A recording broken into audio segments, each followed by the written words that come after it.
Magandang hapon sa ating lahat.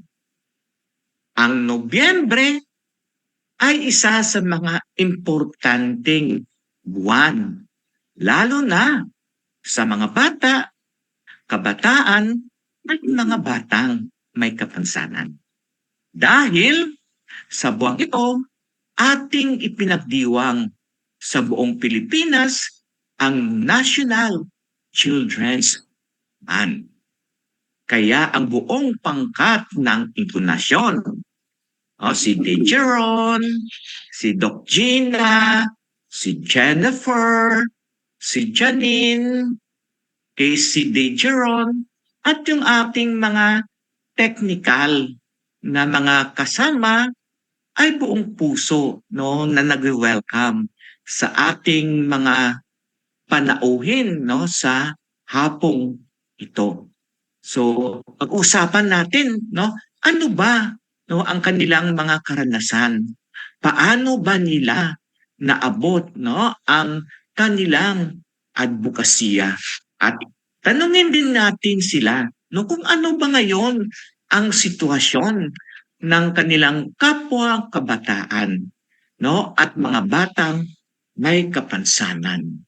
Kasi ang buwan ng Nobyembre, sabi ko na kanina, ay buwan ng mga bata. So ang tema na pinag-agrihan sa National Working Committee ng Council for the Welfare of Children o CWC ay Usaet, Sisain, Wakasan, Kaligtasan at Karapatan ng mga bata ipaglaban. So sa hapong ito, samahan kami ni Kuya Art sa isang oras na talakayan. Kasama ang ating mga panauhin na mga bata at isang batang babaeng may kapansanan. Kuya Art, paki-introduce ang ating mga panauhin.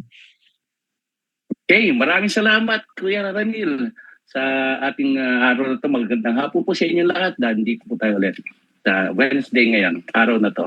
Ay pakikilala ko po sa inyo ang ating mga panauhin ngayon sa episode na to tungkol sa National Children's Month, pag-uusapan. Ito, ang unang-unang pakikilala ko ay si Andre Mariano, isa po siyang youth with disability. Siya po ay child delegate noong 2020 na 6th ASEAN Child Forum. Tapos siya po isang naging regional member siya ng Pampanga ng Protection of the Children Regional Subcommittee for the Welfare of Children. Tapos si Paul Joshua naman, siya isang assistant teacher sa isa din siyang youth with disability. Si Paul Joshua ay pinagnanak sa Tondo, Manila, noong 2004. Siya ay mayroong mild cerebral palsy. Ay kanina pala si Andre may visual impairment, nakalimutan ko banggitin. Ito po siya may child cerebral palsy, mild cerebral palsy.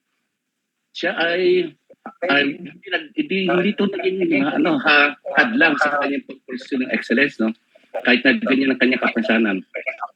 Ay siya po ay graduate. Grabe. Parang kapareho ko to. Graduate ng elementary at high school na salutatorian. Talaga naman may bubuga si Andre. Tapos sa senior high school, naka-achieve siya ng highest honor. Tapos siya ay nakatira sa Muntinlupa City. At then siya din ay naging 2022 na nag-delegate siya sa children and sector. Pilipinas sa second sa Jakarta. Second ASEAN Children's Forum sa Jakarta at saka Indonesia. Sa Indonesia pala yun. Tapos, ito na yung sa mga conference. Marami siyang napuntahan. Ito naman, ang pakilala ko pangatlo, si Ron Daniel Cachapero. Yan.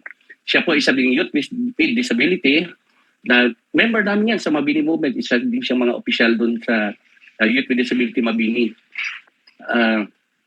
Siya ay nakatira sa Muntinlupa City sa May Alabang.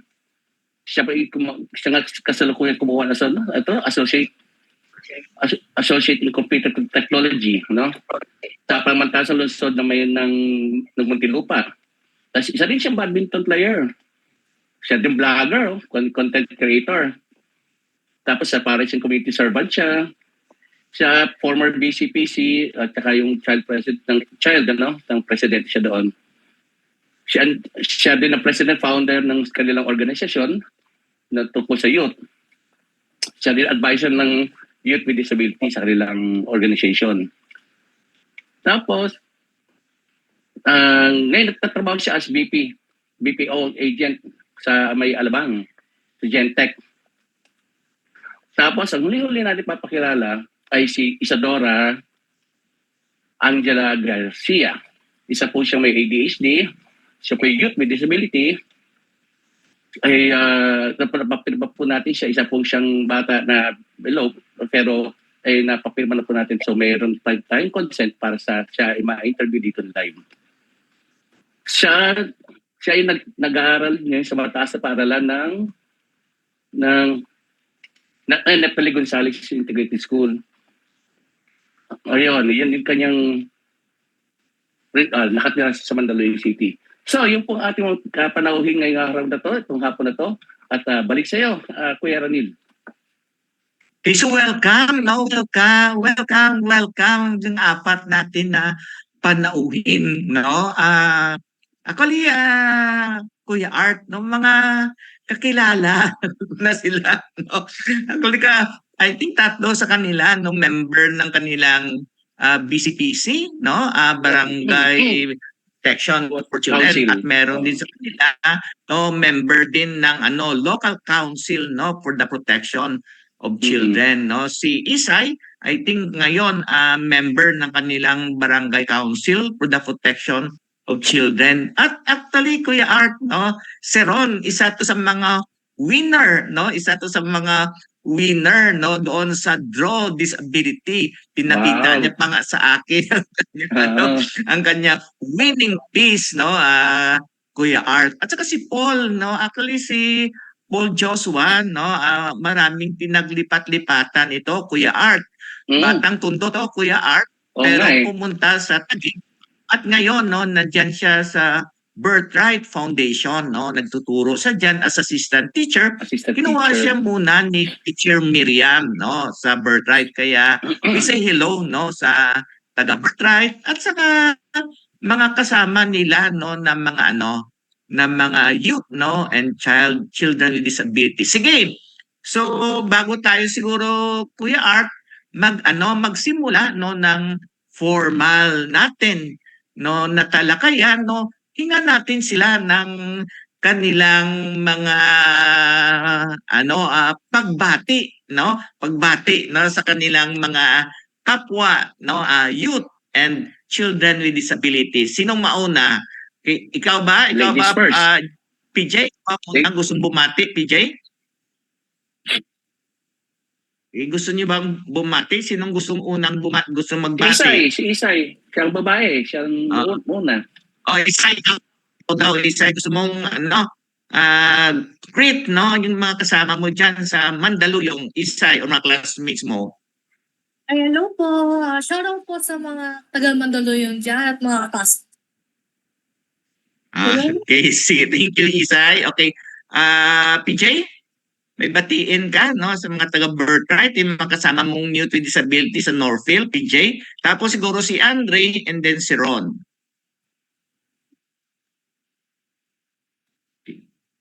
Baka may mga shout-out kayo dyan. Kaya, shout-out ka, PJ. Nakamute ka, PJ. Hello po. Good afternoon po sa lahat. Nagmuli po ako po si Paul Joshua Isuba. At malugod ko pong binabati mga youth with disability, lalo na po dito sa Birthright. So, yun nga po, ako po isang assistant teacher po dito at nakikita ko po ang mga struggles and pagsisimikap ng mga estudyante po may kabansanan po. Katulad ko rin po dati na nag-aaral po na may kabansanan, ay nakikita ko ang kanilang sipag sa pag-aaral na matuto po sila sa iba't ibang larang po. Okay. Andre? Yun. Good afternoon. Good afternoon po sa ating lahat, no? sa ating mga kanasyon. Nagbabalik na naman po ako. Actually, ayun, gaya nga po ng sabi ni Sir Ranil kanina, no? Ako ay, kumbaga, parang suki na kami dito. So, sa mga nakamiss po sa amin, eto, nagbabalik na naman po kami para sa panibago na namang talakayan. Ayan, binabati ko po yung mga nakatutok sa atin, mga nakasubaybay, no? Siyempre, binabati ko rin yung isang espesyal na tao. Hindi ko alam kung nakapanood siya ngayon, pero alam na niya kung sino siya. So, yun. Parang may hint na kami dyan. Okay, sige. Good Thank you, afternoon, Kuya Art, Andre. Sir Ranil. Okay, sige. Ron, batiin mo yung mga taga Muntinlupa, Oh, Ron. shout out. Ayun, Shout out yan, Ron. isang mapagpalang hapon po sa inyo pong lahat. So, a big shout out po sa taga Muntinlupa City. Syempre, sa pinanggalingan ko, sa Association of Persons with Disability headed by our beloved President, Pres Marvin Renon, and my secretary and my advisor, John Red H. Mendoza. Sa Local Youth Development Council ko po, doon po sa Muntinlupa, sa pangunguna rin po or sa pangangalaga po sa amin. Okay, Ate Aya Dancel po.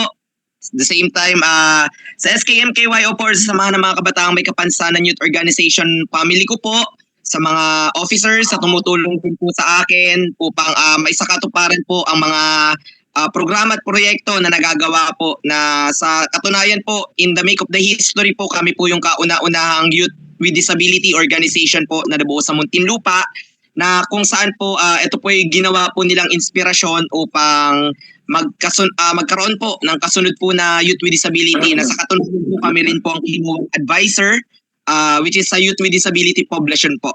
So sa ating po lahat, magandang hapon po at sana keep safe po tayong lahat. Okay, so maligayang pagdiriwang ng National Children's Month sa ating lahat. Okay, sige. Balik tayo, Andre. Andre, kamusta ka na, Andre? Ano yung mga bago? Ano mga ginagawa mo ngayon, Andre? Nakamute ka pa, Andre.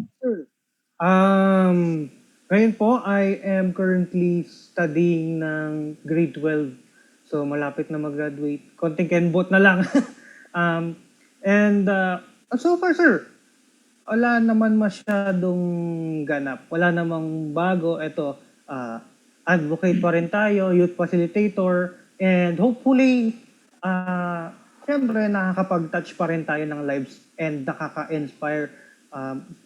Lalo na yun ang isa sa mga pinaka-goal ko rin bukod sa kasi typical na yung mga tinatanong sa atin kalimitan mula nung tayo bata anong gusto mong maging paglaki? May mga sagot na gusto mong maging doktor, gusto mong maging teacher. Common na yun. Actually ako po hindi ko pa sure kung anong magiging at kung may ilalaki pa ako. Anyway, pero yun, isa rin sa mga gusto kong maging ay yung makatulong and maka-inspire sa mga kapwa natin na persons with disabilities. Hindi lang persons who are blind, persons with disabilities in general. And syempre, yung makapag-bring ng awareness sa mga tao na iba tayo, kumbaga diverse tayo dito sa ating ginagalawan na mundo, lipunan, and dapat matuto tayo na maging kaagapay yung isa't isa. Okay, thank you. PJ, ikaw PJ, anong bago? Kamusta ka PJ? I think bago ka dyan sa sa Muntinlupa kay Teacher Miriam. PJ. Kaya nga po hello po sa ulit. Ako po ay nagbabalik. Una ko pong inclination ay noong 2023 po at masaya po kung nagbabalik po sa programang ito. Ngayon po, tama po kayo, ay andito po ako kila Teacher Miriam na nagtuturo po sa Birthright. And masaya po ako sa pagtuturo ng mga bata po actually. Then, ginagawa ko rin po is naging facilitator din ako ng Northfield. Sa January nga po, may darating po kaming youth conferences. Di ba po? Wow! Facilitate po kami ni Kuya Andre. Where's Kuya Andre?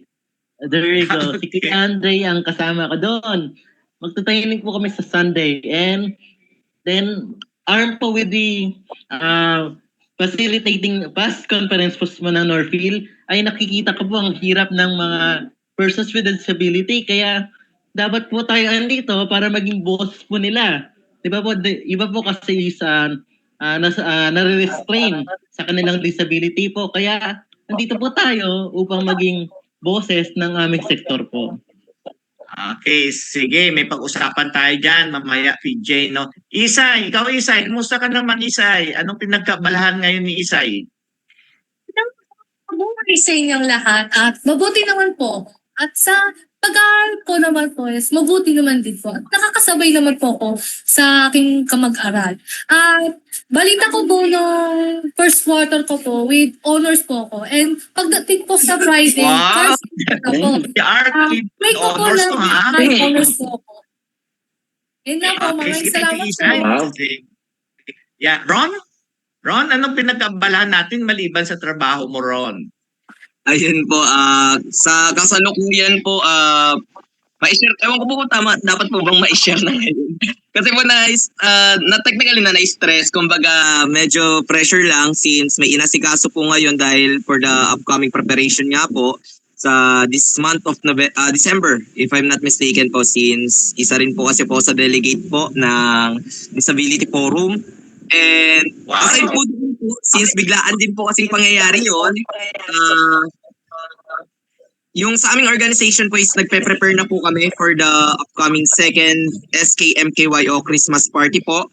Nagaganapin din po this coming December 13, 2025 sa Ayala Mall, South Park po. Kung kaya when it comes po sa venue, sa iba pong mga logistic, okay na po kami doon. Kaya ang pine-prepare na lang po namin is yung mga sponsorships po, kung sino po yung mga gustong mag-sponsor, at the same time yung mga regalo, mga pamparapol po na po pwede po naming maialay sa mga kapwa ko po kabataang may kapansanan. And at the same time po, when it comes naman po sa ibang errands, pagdating naman po sa LYDC ay more on trainings pa rin po, trainings, seminars, para po magkaroon po kami ng aming knowledge, para if in case po ma-prepare na po kami, because this coming 2026 po ay magi-start na rin po ang aming mga session na kung saan po ay kami po itutulong po sa pagsasagawa po ng batas para po sa mga kabataan. And at the same time din po, for your information din po, masyado pa pong alam po natin, masyadong maaga, pero pine-prepare na rin po kasi ako as part na rin po na magiging isang SC aspirant for the next election. Kuya Art, di ba? Nandyan na yung ating pinapangarap, no? Ang Oo nga. participation sa political process. Salamat, no, sa mga updates, no, ng ating mga panauhin, no? So pupunta na tayo, no, sa ating iba't ibang diskusyon, no? Kuya Art, no, ano yung mga katanungan mo sa ating mga panauhin? Ayun. Ano sa palagay niyo dahil ngayon ay buwan ng kabataan, mga bata, ang observation niyo at ano ba ang nakikita niyo problema sa mga bata o sa mga kabataan? Dahil National Child Month ngayon, so ano ba ang inyong pwedeng ibigay inyong pwedeng insight sa mga ganyang observation niyo or problemang nakikita niyo sa mga bata? Sino mauna sa inyo? Si Isay daw, Okay. Kuya Art, tumataas. So Isay, ano daw nakikita mo ng mga issues in concern, mga problema, no, sa sektor ng mga kabataan, no, katulad mo, no, lalo na sa mga kabataang kababaihan, Isay? Ito po sa mga pangunahing problema o issue na kinakaharap po ng mga bata at kabataan ngayon ay ang sobrang paggamit ng cellphone, particular po sa paglalaro ng games na gaya ng Roblox at ML po. Okay. So maliban pa dyan, Isay, may nakikita ka ba yung paggamit nila ng mga gadget? Meron ka ba ibang nakikita, no, ng mga concerns ng mga batang kababaihan dyan sa inyo sa Mandaluyong? Meron po. Kahit po may kaklase po ako sa school, nakikita po naglalaro ng games. So, nagkaroon po kami ng memorandum na bagong memorandum na ipinagbabawal ang paggamit ng cellphone during class. Kaya naman meron po Okay. deposit box. sa aming classroom. Yun lang po. Okay. Sige. Andre, kamusta Andre? Anong nakikita mo no na mga issues and concern ng Ayun. mga kapwa mong kabataan? Good afternoon ulit, sir. Bale, ang pinaka-common ngayon bukod sa nabanggit ni kasama natin no, na si Ate Isay ay yung mga since na pag-usapan na rin usapang pagkahilig sa laro no. Recently meron pong nag-trending. Actually, hindi siya issue lang ng kabataan pero kumbaga napukaw yung attention ko yung nag-trending sa TikTok nitong nakaraan yung sa blind challenge ba yun or parang ginagawa nilang content yung pagkakaroon ng kapansanan which is syempre alam naman natin ang social media is malawak.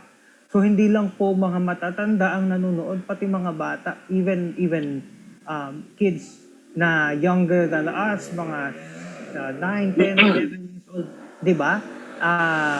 Nakikita po yung mga content na nilalabas ng mga influencers. So therefore, masasabi ko na issue siya kasi pwede nilang gayahin. Sabi nila, okay lang pala magpanggap na bulag basta para sa ano. 'Di ba? Ito si Kuya Art nag-a-agree. Tama din. Oo. Ginagawang katatawanan tayo eh. Ginagawang katatawanan ng pagiging bulag. Ginagamit nilang content lang. Hindi ho tama 'yon kasi hindi natin masasabi baka mamaya maiba ang ihip ng hangin ano. And as well as ayun, para sa akin very timely yung issue na 'yan kasi recently lang din eh. So hindi naman siya nakakainit. Ako kung personally tatanungin niyo ako, it's okay. It's for entertainment. Pero tandaan po natin, mali. Hindi siya nakakabuti. Yeah, tama, Andre. Actually, hindi lang sa mga those who are blind or with visual impairment, kahit na sa mga ibang kondisyon, ginagamit Yes, sir. talaga nila na Yes, sir. pang content. So it's really a violation of Republic Act 9442, yung ridicule, Ridicule. Sige. Okay, punta tayo kay teacher PJ Suba.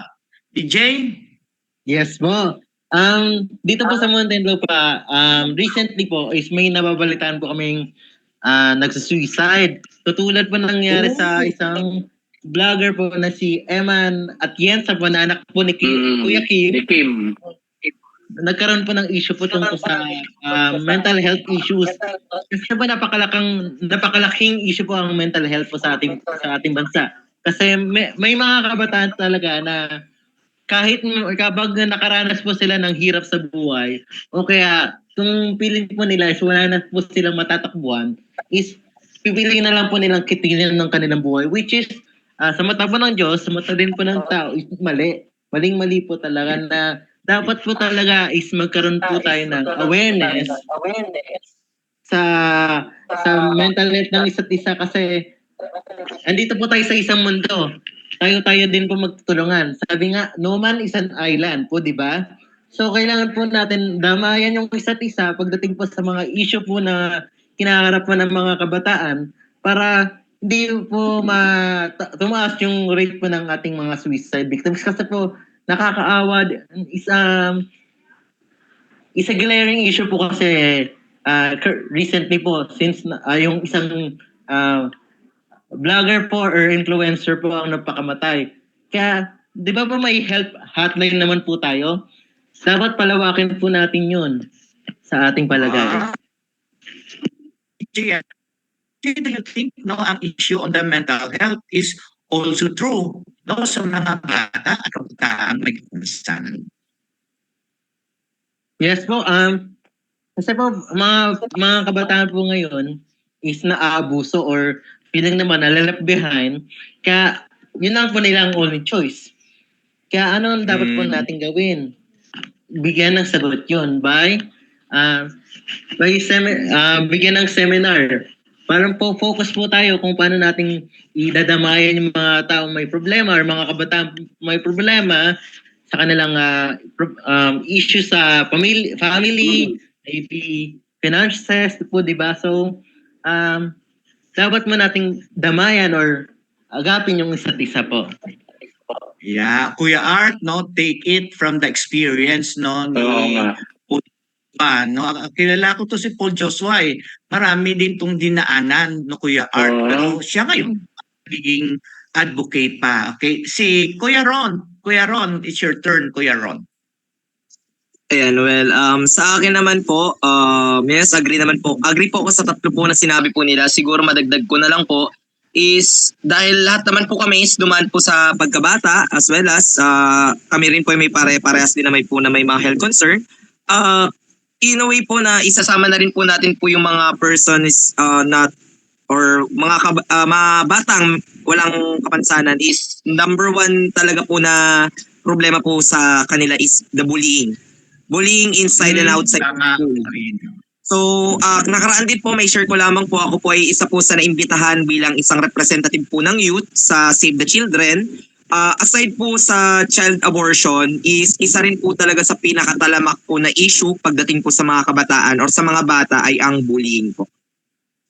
Yeah, shout out din pala natin, no, Kuya Art, no, yung ating mga kasamahan, no, so Save the Children. At saka Yeah. yung mga mentor diyan ni Ron, no, si Marvin, no, si John Si Red, no, at si Daddy Archie. Sige, Kuya Art, patuloy mo, may mga katanungan ka pa sa kanila? Ito din. Ano sa inyong, pakikwento nyo nga sa akin kung paano kayo nagkaroon ng mataas na karunungan at sa inyong mga murang kaisipan nyo at talagang kayo nag-advocate kayo. Pakikwento nyo paano kayo napunta dito at nag-advocate kayo dyan. Nagkaroon kayo ng mataas na karunungan sa So sector natin. ni Kuya Art, no, paano nyo narating ang inyong kalagayan sa ngayon na kayo ay mga youth leader na? I'm sure naman, no, along the way may mga tumulong din sa inyo. Sino-sino yon, no? Mga individual ba? Mga organization ba, no? Ikwento nyo para mas mapakinggan, no, ng ating mga nanonood. Okay. Sino naman yung mauna? Si Andre? Andre, go Andre. Ayun, syempre napakamalapit sa puso ko nitong tanong na to. Good afternoon po ulit, no? Syempre hindi na mawawala yung pagbati natin. Ano ba? Paano ba ako nagkaroon ng mataas na katulungan? Ano ba? Black magic? Hindi. Syempre naging bata rin po ako, no? Syempre bilang bata, hindi pa naman lahat natututunan natin and nag-undergo ako ng development and growth. So along the way, natutunan ko unti-unti mula sa eskwelahan ang mga karapatan ng isang bata and then unti-unti nag-evolve. Natutunan ko. Ito na, very specific yung sa karapatan ng mga bata na may kapansanan or karapatan natin, tayong mga may kapansanan in general.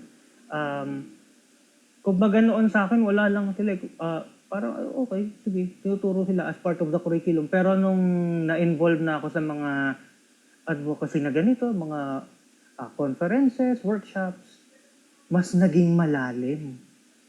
Naging malalim po yung aking pag-unawa. Sa tulong na rin yan, mga kasamahan natin, ang Inocencio Magtoto Memorial Foundation, IMMFI, no? Ang LPO ko po dito sa Pampanga. Sila ang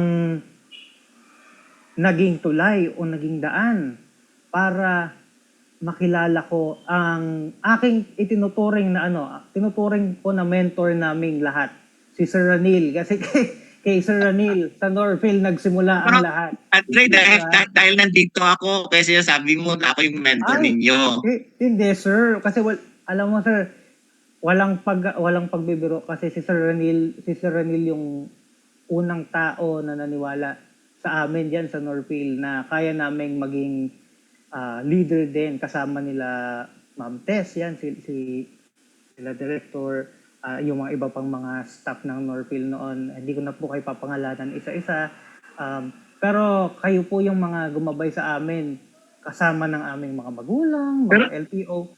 Andre, walang halong ano yan, sir, ah?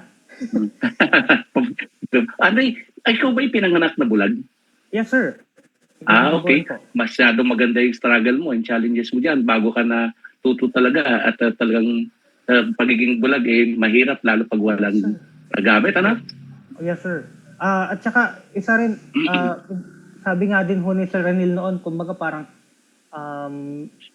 isa ako sa mga 0.002% ng mga sinwerte na na medyo hindi naging ganun kahirap yung kabataan ko dahil nasanay ako dahil sa inborn nga po yung condition ko, and walang, kumbaga, meron man mga siguro almost 1 taon lang ako, so hindi ko din siya na-enjoy yung nabigyan ako ng pagkakataon na makakita. The rest, na muhay ako ng nangangapa na nakikita ko lang yung liwanag tsaka yung dilim pero walang kulay, walang anino. Pero still, dahil isa po rin akong taong may kapansanan, batang may kapansanan, ay dama ko pa rin, no?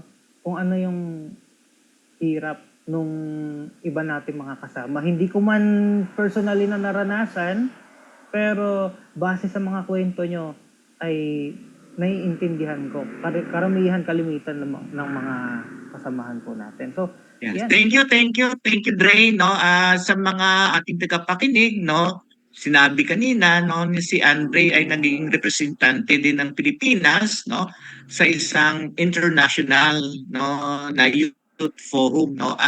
Si Andre, no, ano lang naman, Kuya Art, yung interview niya lang naman, isa sa mga head ng UNICEF, no, kasi na-refer natin siya na siya ang mag-interview, no, at magbigay ng kanyang nakikita, no, ng mga karanasan, no, patungkol sa mga batang may kapansanan sa Pilipinas. Okay, thank you, Dre, no. So let's go to PJ, no. Paano mo narating, no, ano yung mga nangyayari, sino yung gumabay sa iyo, no, para magiging ikaw ngayon na isa sa mga advocate, no, ng youth with disability, PJ?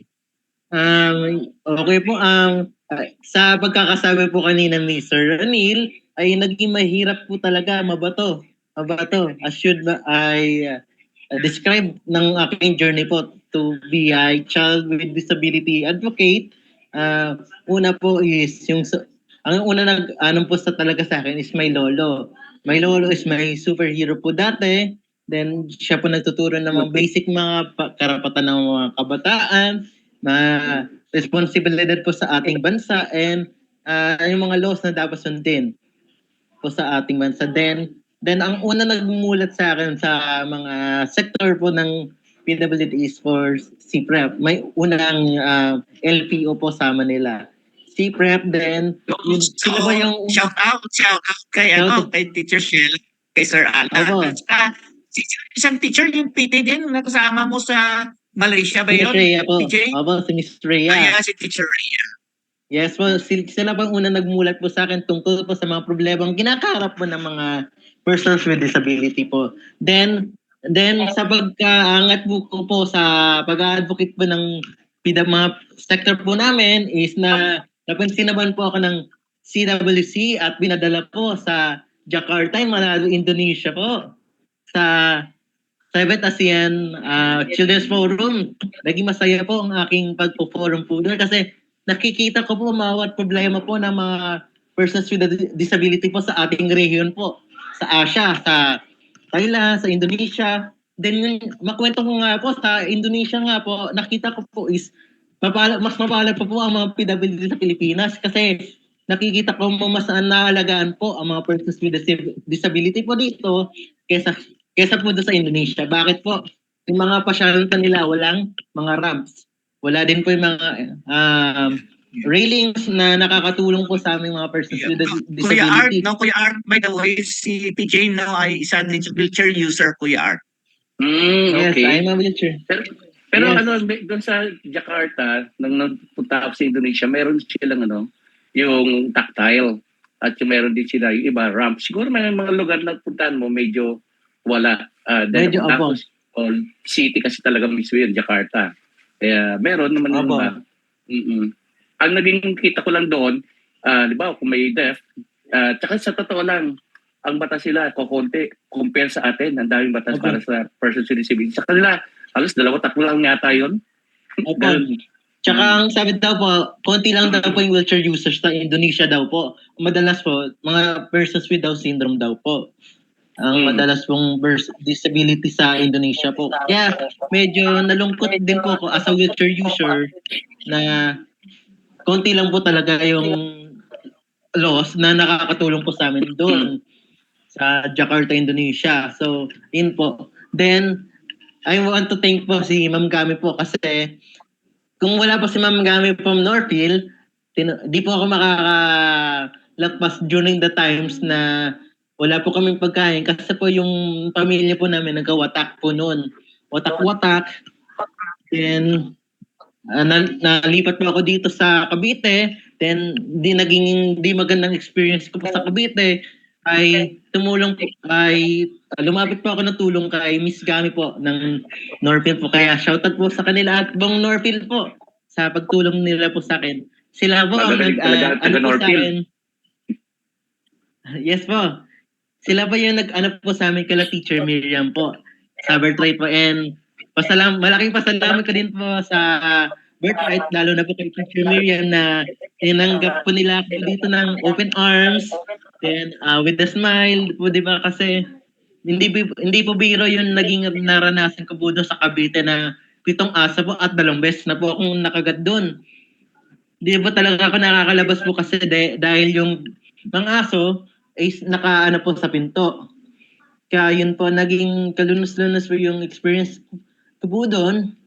At sa tulong po ni Ma'am Gami at ni Teacher Miriam at nakita ko po muli yung sarili ko po at pag-advocate po ng persons with disability.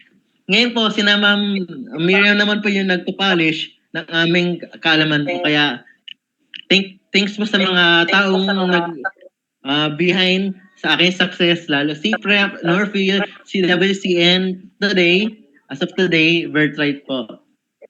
Yun lang po. Okay, sige. Thank you, PJ. Ron, ikaw naman, Ron.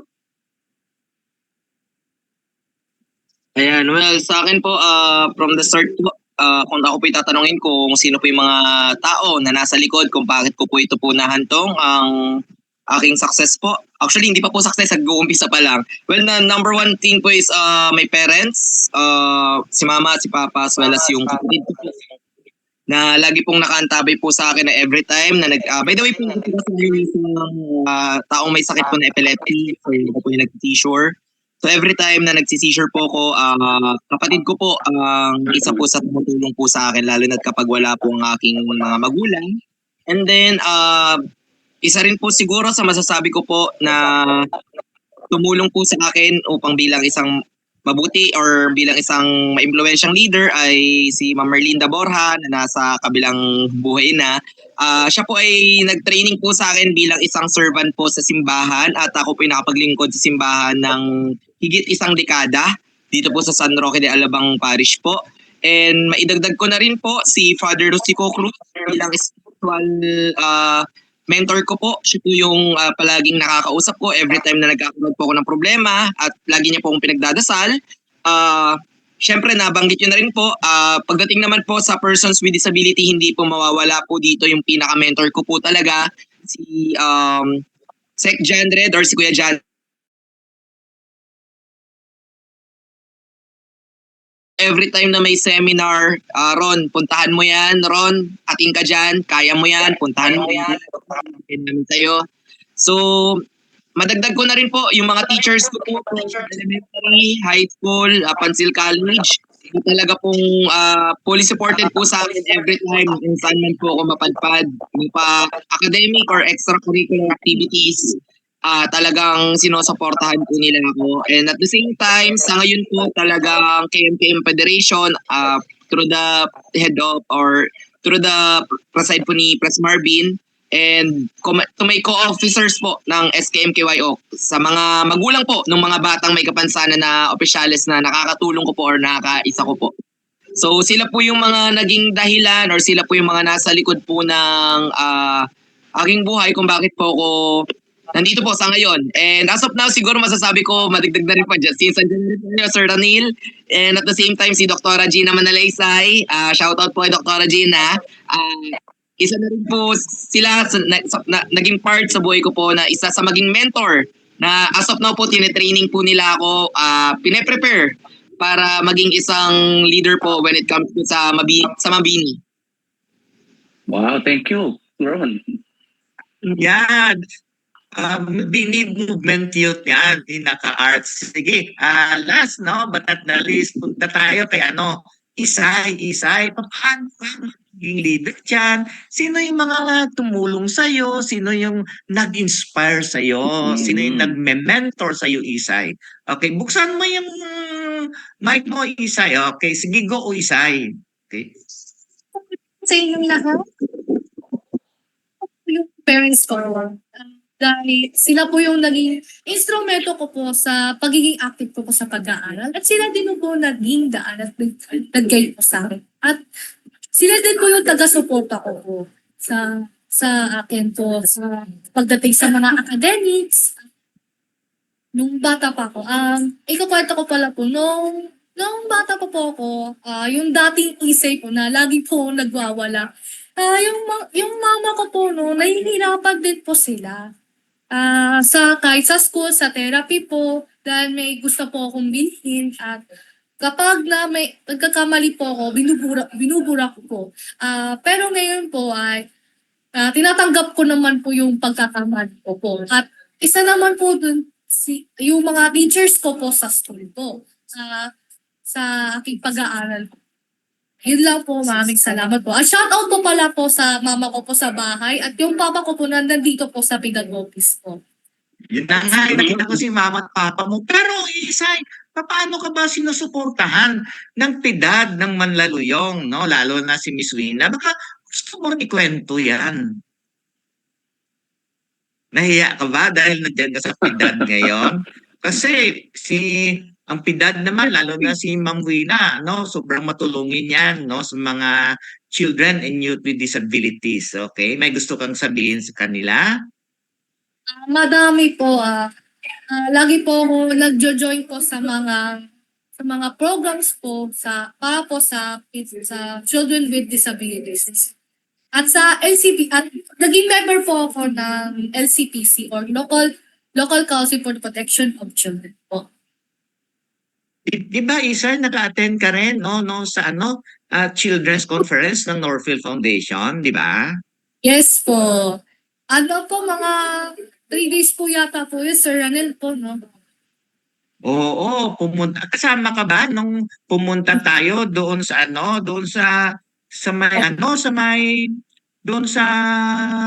H2O Hotel, di ba? Yung may mga penguin doon, di ba? Kasama ka doon. Oo, tandaan ko kasama doon si Andre eh. No? Tapos meron pa cultural presentation tayo, di ba? Nung gabi na yon, no? Sige. Anyway, Kuya Art, may karagdagan katanungan sa kanila, Kuya Art? Oo. Naituturo ba sa inyo yung mga karapatan ng mga kabataan? O kailan nyo nalaman na may karapatan ng kabataan pa ni-advocate? Tapos, sapat ba yung proyekto o programa ng gobyerno para sa mga kabataan? Okay, magandang tanong yan, Kuya Art, no? Sa inyong mga obserbasyon, no, sa ngayon, sapat ba ang programa at serbisyo ng ating gobyerno para sa mga kabataan at mga batang may kapansanan? Sinong unang gustong sumagot diyan, no? Ron, ikaw naman ata, Ron, yung unang sumagot niyan, Ron. Sa palagay mo, sapat ba or may kulang pa? Well, sa akin po, again, magandang hapon po. Gaya po na sinabi ko po na isa rin po ako naisama po bilang isang youth representative po sa Save the Children. Meron din po akong ilang natutunan po doon na kung saan po, dito po sa Pilipinas, it depends naman po kung masasabi po or sa inyo pong katanungan kung sasabihin po natin kung sapat po ba o hindi yung mga karapatan po na isusulong po sa mga bata. It depends pa rin po sa pamamahala po ng mga gobyerno. Pero dito po sa Pilipinas pa rin po, masasabi pa rin po natin na may mga ilang kakulangan pa rin po na naibibigay po sa mga kabataan. Lalong-lalo na po, number one po is the education. Kaya kung mapapansin po natin, marami pong mga kabataan ang naliligaw po ng landas, lalo na po sa mga kanilang murang edad, ay nagkakaroon po sila ng anak because of their lack of education. So ayan po yung nakikita ko pong issue na dapat pong tinutugunan po ng ating gobyerno upang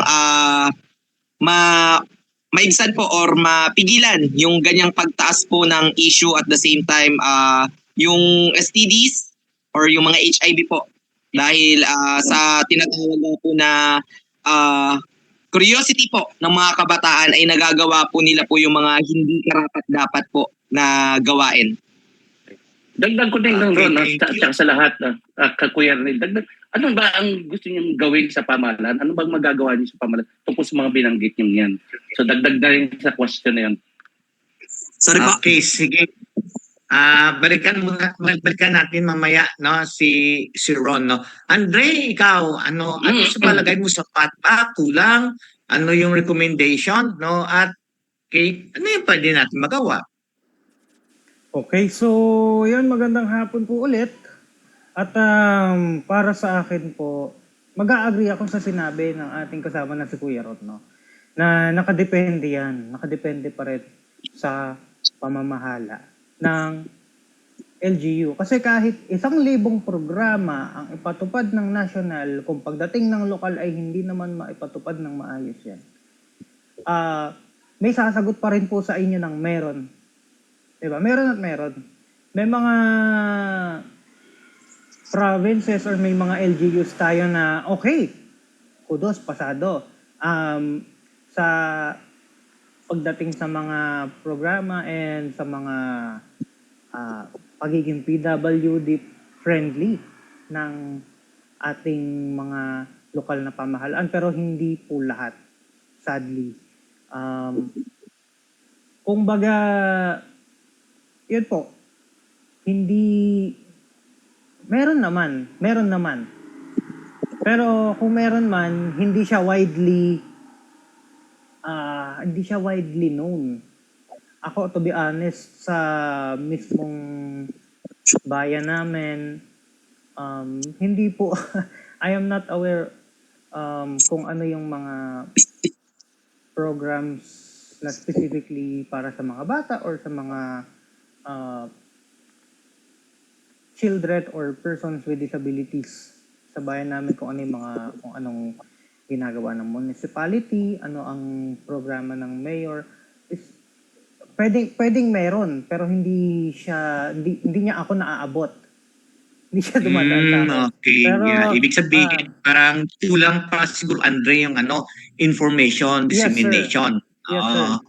And mabalikan ko din yung sinabi kanina ni Kuya Ron na with regards dun sa yung mga maagang nabubuntis, yung sa education, no? Napansin ko ang naging approach sa school namin, pinatupad siya, sir. Actually, meron mga seminars na kinoconduct and such. Kaso napansin ko, one time nag-attend kami nung kasama ko yung papa ko, cards out namin. Ang pinag-a-attend is yung mga parents. Yes, I would understand na ang mga magulang ang magtuturo sa aming mga kabataan. So yes, naiintindihan ko na kaya ganun yung naging approach. Hindi ko rin alam kasi hindi naman ako involved po doon sa planning, and naki-attend lang din ako, and hindi ko alam na yun pala yung ipapa-seminar ng city. Pero sana po sa ang maipapayo ko sa mga nanonood sa atin, lalo na sa mga sa City Health Office, no, ng mga provinces, ay kung ano po yung target audience nyo na matuto, yan na yung educate natin. Kasi yung mga parents during that time, hapon na po yun. share ko lang po na mabilis yung experience namin. Kumbaga, yung iba hindi nakapag-lunch kasi ang alam namin, kukuha lang ng card and that's it. Pero meron palang pa-seminar na gano'n. Ginawa pala siya during Cards Day. Opo. No, yeah. Bale, Sige, nandun sige. naman yung ibang students. Yes, nandun sila. Pero kung ang target niyo po teenagers, di ba? Youth. Bakit ang nag-a-attend ng seminar is parent? Okay. Diba? So parang sinasabi Dapat mo, both no, kung parents sino and talaga youth. yung kung sino yung magiging end user, no, dapat sila. Sige, babalikan natin Kuya Andre. Okay. Ikaw isa palagay mo ba, no, sapat na, no, or kulang ka, may recommend ka doon sa mga programa at serbisyo sa Mandaluyong City para sa mga bata at mga batang may kapansanan, Isay? Paano po natin po? Hirapan pa rin. At kung sa therapy, may mga magulang na walang kakayahan o kapos sa pinansyal upang mapatherapy ang kanilang anak, lalo na po sa mga malalayong lugar na walang tulong ng gobyerno. May mga batang may kapansanan na tinatala at ikinukulong dahil wala din ng kaalaman ng magulang. Okay. So ano yung magiging ano kaya Isay ang recommendation mo pag may mga ganon na na mga pangyayari? May gusto ka, may isa-suggest ka? Magkaroon po ng tamang programa para sa mga bata at kabataan may kapansanan tulad ng maturuan sila ng mga magulang na magkaroon ng tamang kaalaman sa tamang gagawin sa mga kabataan may kapansanan tulad sa probinsya na tinatali at ikinukulong na lang ang mga kabatang may kapansanan dahil kapag nagwawala o nananakit para maiiwas sa mga tao. Kasi alam ko po na mali yun. Hindi po nila Okay. alam na mali pala yun. So dapat ipaalam sa kanila na hindi dapat yon, no, dapat turuan sila, no, ng tamang pagmamanage or intervention. Sige, panghuli, no, pupunta tayo kay Paul Joshua. Paul Joshua, ikaw naman. Sa akin po, i-claim ko lang po yung sagot ko po. Ang nakikita ko po, kulang po in a sense na hindi pa po, wala pa pong mga sagot yung mga ibang problema like po yan sa mga child abuses. Dapat po kasi dyan, magkaroon po ng tamang edukasyon, hindi lang po yung mga bata may kapansanan, kundi ang mga magulang po at ang community po. Siyempre, tulong-tulong po dapat ang community po sa pag-iwas po ng mga kaharasan at mga pag-exploit sa mga kabataan po. And then po, may mga batas na po tayo, di ba? May mga batas na po tayo. Kulang lang po sa ngipin. Yung kagat, kailangan po may kagat pa yung mga batas. Parang sinulat yung batas eh. Parang walang enforcement, kumbaga. Di ba po? Tama. Dapat magkaroon po ng ngipin. Kung kailangan po punishment like mga fine or pag-detain or pag-incarcerate, so be it po. Para po madala pa yung mga offenders po na gawin po yung pag-aabuso po na yun. Yun. Ganda ng sagot niya, no, ni PJ. Kaya sinabi ninyo na ang susi talaga, di ba, ay ang mga local government unit, no? Kaya may feature tayo, Sir Art, no, na local government unit, no? Isa talaga sila sa mga trailblazer, no? Pakinggan natin ang Inklo Balita ni Kuya Art Litin. JM?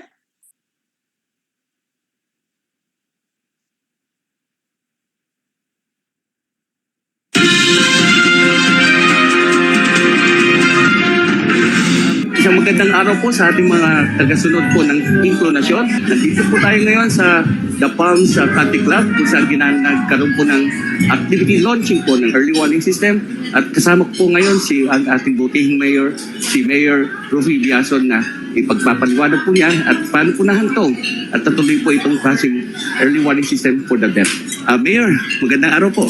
Pakikwento niyo po paano po nangyari ang ito pong launching na to at nagkaroon po tayo ng inclusion sa mga person who are deaf and hard of hearing? Meron po kaming dalawang priority program sa aming lungsod. Isa doon po yung paghahanda sa mga disasters at mga calamities. At pangalawa naman ho yung kapakanan ng mga persons with disabilities. So nagsanib yung dalawang objective. No? Kasi po nakita po namin na sa aming paghahanda para sa mga disasters, marami na ho kami mga equipment, mga training, mga policy. Pero nakita po namin na isa sa gap namin yung pagbibigay ng babala or warning sa ating mga may kapansanan, no? Particular po yung sa pandinig. Kasi nagiging gap po namin yun sa service. No? Kaya naisipan namin na maghanap ng pamamaraan kung paano ba namin ma-address yung kakulangan na yun. At nakakam across nga po namin itong teknolohiya na ito, itong early warning system na visual. Kaya nagdesisyon na kami na gumawa na isang programa na makakatugon po sa pangangailangan ng mga may kapansanan sa pandinig. Para po pagdating ng mga disasters and calamities ay naiimpormahan sila, nakakakilos sila ng tama. Yes po, maraming salamat po Mayor sa support nyo at talagang binigyan nyo po ng panahon ito pong early warning system for the deaf at sigurado po na kayo po ang kauna-unahan pong LGU na nagwa po nito. At ay papakita po natin sa buong Pilipinas at sa buong mundo kung ano po ang magagawa ng isa talaga pong may political will at gusto talaga hindi maiwan ang tao may kapansanan. Maraming salamat po, Mayor Rufil Biason. Salamat din po at magandang araw sa lahat. Magandang araw po. Ayan po, si Mayor Rufil Biason na talagang siya po nagbigay ng initiative po dito at kasamahan po ng mga DRR and ng Muntinlupa ay natupad din po ang pangarap po ng mga maraming person who are deaf at makasama at magiging inclusive po ang pagiging DRR. Ito po rin yung inklusyon, ito po ni Kuya Art para sa Inklubalita dahil sa inklusyon, nauna.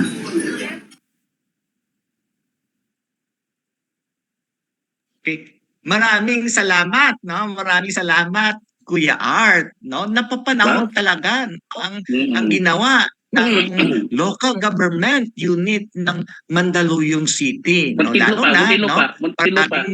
Maraming may mga bumibisita, no? Bumibisita sa atin, no? Mga bagyo, mga lindol. So, at least, no, ang pinakauna at congratulations, Ron, no, ang iyong LGU ang pinakauna na magkaroon ng inclusive, no, na early warning device. At ganyan, di ba?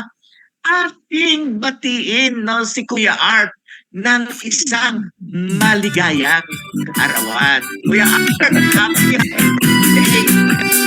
No, Dapat may kasama regalo yan. ang ating mga tagapakinig, no, bumabati sa iyo ng isang maligayang kaarawan. No? Sa susunod, no, ng Miyerkules, no, pakinggan din natin, no, sa ating isang segment ng Art Your Service, no, ang pagpapasalamat ng mga nabigyan natin ng White Cane, no, mga 20 sila, no, galing sa Iloilo. So i-feature natin sila, no, sa susunod na Miyerkules, no, sa Art Your Service. Okay, Kuya Art. Galing. No? Kapit na tayo, no? Tingnan natin sila, Kuya Art, no, ng kanilang mga ng kanilang mga huling mensahe, no? Ang ating apat na panauhin ngayon, tingnan sila ng kanilang huling mensahe, no, sa kanilang kapwa, mga kabataan, bata, mga magulang, at sa ating pamahalaan. Okay, sino yung mauna naman? Andre, ikaw mauna, Andre? No, Andre, sige, ano ang huling mensahe mo, Andre? Huli na to. Ayun. So bago po magtapos ang lahat, no, nais ko pong mag-iwan sa inyo ng isang kataga na ginamit ko, na pinaniwalaan ko. Magpasa hanggang ngayon, no? Noon naniniwala ako, walang mahirap sa batang may pangarap. Ngayon, bubuuin ko. Walang mahirap sa isang batang may pangarap. Generalize na po natin, walang mahirap sa taong may pangarap. So, kay may kapansanan, sa kay wala, keep going, no? Mag-push po tayo. Kasi at the end of the day, yung paghihirap po natin magbubunga ng mahigit pa sa inaasahan natin. And syempre, gusto ko rin pong samantalahin ang pagkakataon na to para magpasalamat, no, sa aming mga magulang, sa aming mga naging mentor, sa mga tao na naging dahilan para mapunta kami kung nasaan man kami ngayon at humubog kung sino man kami ngayon, no?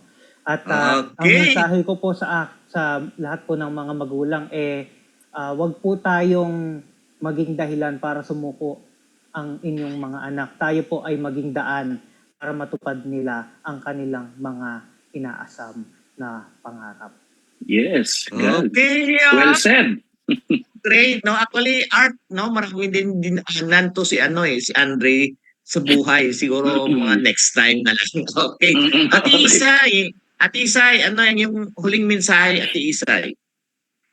Hello, hi, mabuhay po ulit po sa inyo lahat. I would like to take this opportunity to thank Ma'am Wena of Piedad Mandaluyong for accommodating me in her office.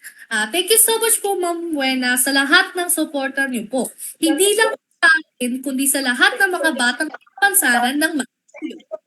Thank you din po kay Secretary Benhar Abalos para po sa Project Teach. Dahil sa programang iyon ay marami po kaming kabataan na napaunlad libreng therapy. God bless you po, Secretary Abalos and your family. Thank you din po sa mga naging teachers ko po at mga therapists dahil sa tulong niyo po, ang laki ng improvement ko po. God bless you all po. At gusto ko din po magpasalamat sa LCP Protection for Local Council for the Protection of Children sa pangunguna po ni Sir Leo Urmeneta sa pagmamahal at suporta din po niya sa mga kabataang may special na pangangailangan. God bless you all po. Okay, thank you, Isay. PJ? Uli na natin si Ron kasi para yung sa Muntinlupa LGU. Sige, PJ.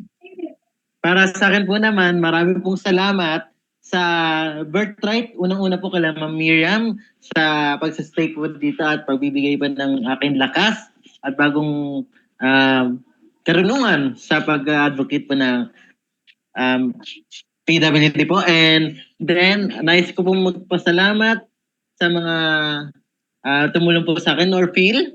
Then, sina Ma'am Gami, sina Ma'am Irene, and shoutout po ulit sa inyo. Then, si Prep also, hi po, Teacher Sheila. Then po sa mga kababata ko ba sa Tondo, mga batang Tondo, kamusta na kayo? Ano lang tayo? Kaya. Ako lang po mag-iwan po ng salitang gawin nating yung disability ay disability, T-H-E-S-E, para maging kalakasan po natin ang ating disability po natin. And kapit lang po kay Lord, kapit lang po tayo. Dahil siya lang po yung sakot sa lahat ng ating problema. Yun lang po. Yeah, thank you, PJ. Okay, ito na yung ating finale. Ron.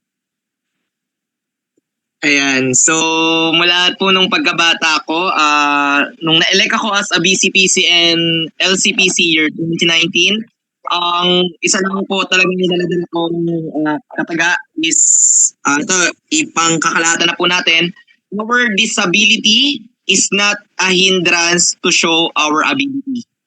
Ang ating kapansanan ay hindi hadlang upang ipakita natin ang ating mga abilidad, talento at husay sa anumang larangan upang makamit natin ang ating mga tagumpay. Kung kaya't ako po'y nagpapasalamat, number one sa aking magulang na talagang patuloy na sumusuporta sa akin.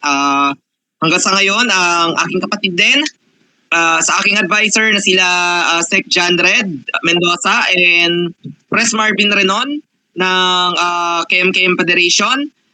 Binabati ko rin po ang napakasipag at napakabuting kapitana namin, Kapitana Tintin Abasding, sa walang sawang pagsuporta at pagmamahal sa aming mga may kapansanan dito sa Barangay Alabang, as well as kay Mayor Rupi Biason na talaga namang nakaka-proud since nung nalaman ko nga po na nagkaroon na nga po ng ganyang early warning signal para po sa mga deaf person at talagang kitang-kita nga nakauna-unahang nagkaganyan po or yung early detect system po na sa buong lungsod po ng Metro Manila ay kami po ang kauna-unahang nakapagsagawa po ng ganyan. Talaga pong masasabi kong nakaka-proud si Mayor Ruby Biazon dahil hindi niya po talaga nakakalimutan at hindi niya iniiwan ang sektor ng may kapansanan. So Mayor Ruby Biazon, saludo po at respeto sa inyo. At talagang kami po naririto po sa KMK Federation ay talagang pagsusumikapan po namin at gagawin po namin ang lahat ng aming makakaya bilang isang maging mahusay at maimpluwensyang leader para sa sektor ng may kapansanan. So, maraming salamat din po sa inyo po, Karanil, Art, kay Mama Isel po, sa inyo pong pag-imbita at isang napakalagang oportunidad na ako po ay mapabilang sa ating session na ito. Salamat din po sa mga kapwa ko may kapansanan na nag-guest din po dito. Talagang ipagpatuloy nyo lang po yung inyo pong journey at bilang isang role model sa mga kabataan at batang may kapansanan. Saludo po sa inyo lahat at God bless po sa ating lahat. Ang galing talaga mag-speech, no? Kuya Art ni Ron. Okay, sige. Yung ating public service announcement, no? Bago tayo mag-end. JM, please.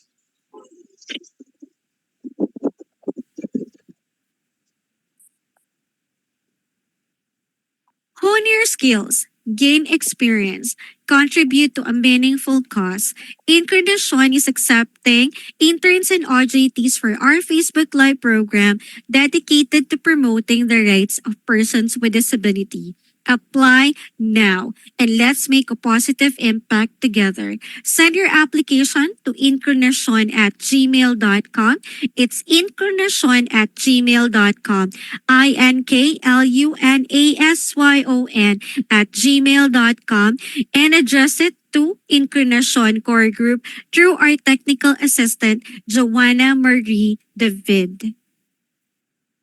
May mga disability-related topics or issues pa ba kayo na gustong pag-usapan? Ano pang hinihintay ninyo? Makipag-ugnayan na sa Incarnation dahil sa Incarnation, laging may inklusyon. Ipadala ang inyong reaksyon, komento, rekomendasyon, or suggestion sa aming email address incarnation@gmail.com incarnation@gmail.com INKLUNASYON@gmail.com and address it to our Incarnation Core Group through our Technical Director, Ina Figueroa. We would like to thank our sponsors and partners, CBM Global Disability Inclusion, Philippine Coalition United Nations Conventions on the Rights of Persons with Disabilities or PCUNCRPD, INET Philippines, Norfield Foundation, CISO, Philippine Partnership on Children with Disabilities or PPCWD, Liliane Funds, Deafblind Support Philippines or DBSP, Philippine Chamber of Massage Industries for the Visually Impaired or PCMIVI, Provincial Government of Batangas, PIDAO Pangasinan, Regional Associations of Women with Disability or RAWWD Region 1, Mabini Movement, and of course, the ASEAN Enabling Master Plan 2025 Coalition. Thank you. Okay, sige. Sir Art, ang iyong huling mensahe? Yan, at una, pasalamat tayo sa ating magagaling na panauhing mga kabataan na may kapansanan at yung kanilang mga ideology na talagang lumalabas at kanilang advocacy. Believe ako talaga, saludo ako dun sa mga kanilang advocacy na ginagawa nila kahit na may kapansanan. Tulad na sinabi ni Ron na ang kapansanan ay hindi hadlang sa buhay. Huwag natin isipin na ang kapansanan ay hindi natin kayang gawin dahil sa kapansanan. Bagkos, isipin natin kung ano yung gawin natin kahit may kapansanan. So, yun yung mga natin nakita sa mga ating panauhin na huwag tayo titigil dahil sa kabataan ay ang kalakasan ng bayan, di ba? Ang kinabukasan ng bayan ng mga kabataan. So, yan, Karanil, at kita ko, pwede pa mag-part 2 to eh. Kasi marami pa tayo makukuha sa kanila. No, over sa iyo, Kuya Ramil. Okay. Tama, Sir Art. No? Sana magkaroon tayo ng part 2 kasi very interesting, no, ang ating napag-usapan. No? So, sa ngalan ng inklusyon, maraming salamat sa ating apat na panauhin sa hapon nito at yung mga samahan na kung saan sumuporta sa kanila para nandito sila na makibahagi ng kanilang nakikita, ng kanilang naramdaman, ng kanilang mga pangarap. Mga bata at mga kabataang may kapansanan man, tayong lahat ay may karapatan. At yon ang tinataguyod. Yon ang pinapalakas ng inklinasyon. Dahil dito sa inklinasyon, tayo ay naniniwala na pantay ang lahat. Na ang lahat ay sama-sama. Na ang lahat ay kayang mag-ambag para sa kagalingan ng ating lipunan. At yun ay ating binibigkas na wag na nating ipapabukas. Dahil dito sa inklinasyon, tayo ay naniniwala na ang inklusyon now na. Now na.